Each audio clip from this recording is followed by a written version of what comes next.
Best scene, Serial School.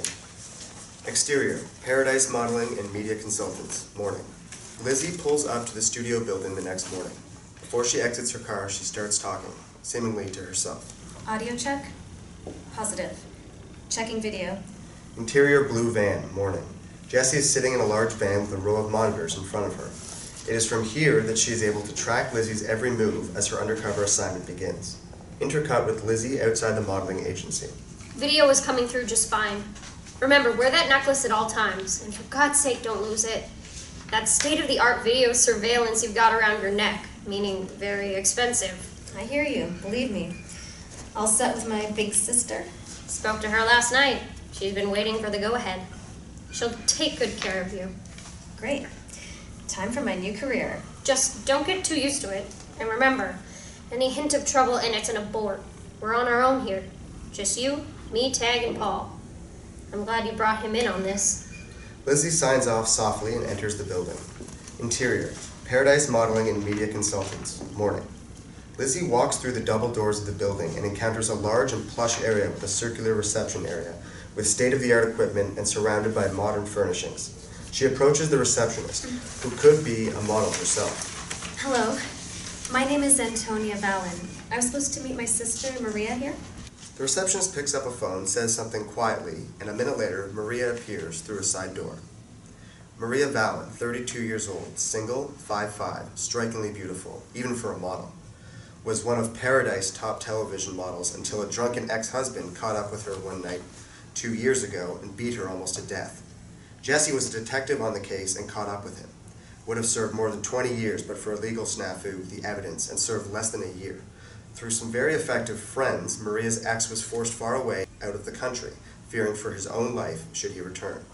Now Maria has begun life anew as an executive talent scout for Paradise, earning an excellent reputation. Hi, sis. You're right on time. Ready to get started? Sure. I'm a little nervous, though. Everyone is. This place is a little intimidating at first. Come on. I'll take you to the dressing room. Maria takes Lizzie through the double doors she arrived from as the receptionist waves and goes about her business. They enter an elevator from a smaller bank than was in the main lobby. Interior, Paradise Modeling and Media Consultants, elevator, morning. The doors shut and Maria signals to Lizzie it is okay. We can relax a bit. When we get upstairs, you'll be meeting a man named Hans Delbacher. He's in charge of... Interior, Paradise Modeling and Media Consultants, corridor, morning. Elevator doors open. Maria and Lizzie step out. He's in charge of new projects and model casting. Nice guy, but reserved. Keeps to himself a lot. But work with him, and there's no worries. Okay. Anything else I should know? Look, I know you have no training, but that's all right. They like fresh talent here, novices. The management seems to think it lends a more natural feeling to each model. Even adds to their work. Just try and act natural. I don't think that will be a problem. Lizzie follows Maria down a corridor past several glass-enclosed studios. She is taken aback a moment, not expecting such state-of-the-art technology that is utilized here. Interior, Paradise Modeling and Media Consultants, control room, morning. Lizzie and Maria walk into a control room where a young man, apparently in his mid-30s, is watching through a large window at several young women. Walking in unnoticed, Maria knocks on the door of the inner studio. A red light over the doorway indicates no entrance, so Maria waves through the glass window and points towards Lizzie. Hans signals that he is coming out. Hans Delbacher, top photographer and senior media consultant. Young and intelligent, has a reputation for his unique ideas and a rumored kinky private life. He has been with Paradise for several years. Little else is known about him except for a similar line of work in England before moving to the US. Hello, how are you? So you are the famous little sister Maria has been raving about? Famous? I don't know. But I believe that I can give you whatever you're looking for, Mr. Delbacher. A pause, then giggles as the three of them realize the humor in what was just said. Oh God, Oh please, no problem. I hate to rush, but we're on a tight schedule. Maria, why not take Antonia down to her dressing room and then we'll meet in Studio 3 in an hour, okay? Sure. Come on, sis. Maria guides an excited Lizzie down a long hall to another elevator, while a smiling Delbacher watches their every movement. Interior, nondescript police undercover van, afternoon. Jessie is busy monitoring Lizzie as she goes about her initial job requirements.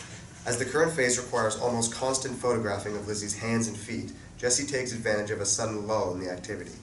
Keeping a constant watch over what goes on, Jessie peers through the last reports of possible and confirmed disappearances of young women. She shudders when she thinks about those that they may have been led to a horribly painful fate, and no one is aware. Interior, Lizzie's bedroom, night. Lizzie is talking with Jessie on the phone. Bobby is lying next to her, looking impatient. No, nothing. I've called her home and nothing but voicemail. I've been trying to reach Maria, but all I get is voicemail there, too. I hope I'm not becoming paranoid, but... Intercut with interior, Jessie's apartment, night. Jessie on phone with Lizzie. No, not a bit. I'll check on Maria. You go in tomorrow and talk to Delbacher about taking that special project, but find out what you can about Cree and her whereabouts. But be as discreet as possible. Are you still willing to go through with that project? I don't like the idea of sending you in there. I know, Jessie, but things are getting creepier over there, and it's gonna get worse unless we move fast. What about the Vanilla girl? What happened with her? Seems she had a change of heart and moved back home. Thing is that she hasn't arrived there yet. No missing person reports, no family uproar, but then both she and Cree didn't seem to have too much in the way of family. Well, sounds very familiar. Most of the victims from the alternatives group had few, if any, ties. I know. That's why I'm worried about this special project. But can it all be the same thing you and Cindy went through? Same place, same MO? These were pretty bright people. Sick, but smart. I don't know. Maybe it's a copycat group, or a splinter from the original. Either way, girls are disappearing and... God, Cindy! She's going home tomorrow. We have to... Calm down. I've already arranged protection. She's not alone for a second. No, please, take your man to bed before you turn him into a work widow. Lizzie is silent for a second and then bursts out laughing. When she stops, she continues talking, but much calmer. Okay. By the way, he's lying right next to me with a big grin on his face, and... Whoa! Too much information. We'll talk more tomorrow and make plans. And I'll see that Cindy is well looked after. Though from what you've told me, she won't be thrilled with that at all. Definitely. But she'll get a lot of company, no matter what. Thanks, Lizzie. We'll meet tomorrow in the office. Whatever we do, we have to keep the boss in the loop, but no one else. I know, believe me. Cindy and I know from experience. God, that's right. Interior, Lizzie's bedroom, night. Lizzie could sense the regret in Jessie's voice and quickly interrupts. It's okay, Jess. We'll talk tomorrow. Take care. Lizzie hangs up and rolls over to see Bobby lying on his side, a look of reproach on his face.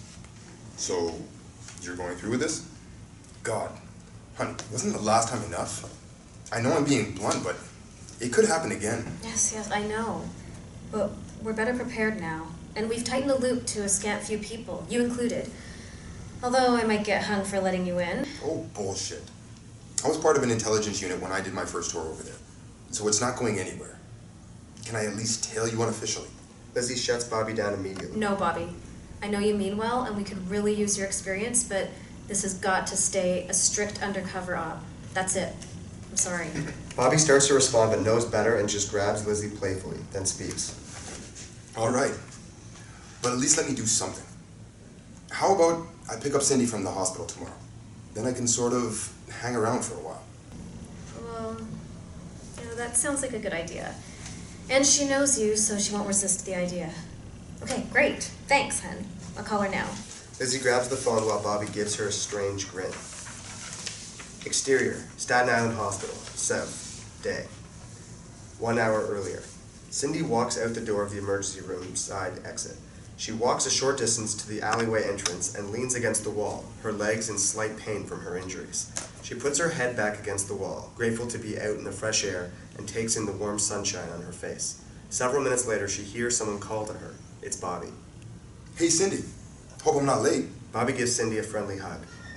No, you're right on time. Where's the truck? It's parked around the corner. Only it's my van, not the EMS truck. I'm off duty, and besides, I thought that would be the last thing you would want to be picked up in. Cindy and Bobby both chuckle and start to walk around the corner into another parking area, dimly lit and deserted, except for a white van, presumably Bobby's. Then Bobby appears to drop behind Cindy just a step. Cindy does not notice until it is too late. Hey, Bob. Cindy partially turns but is stopped as a rag is clamped tightly over her mouth, the odor all too familiar. She struggles wildly, realizing what is and will be happening to her. A mixture of pain and unconsciousness passes through her as she tries desperately to break free, but to no avail.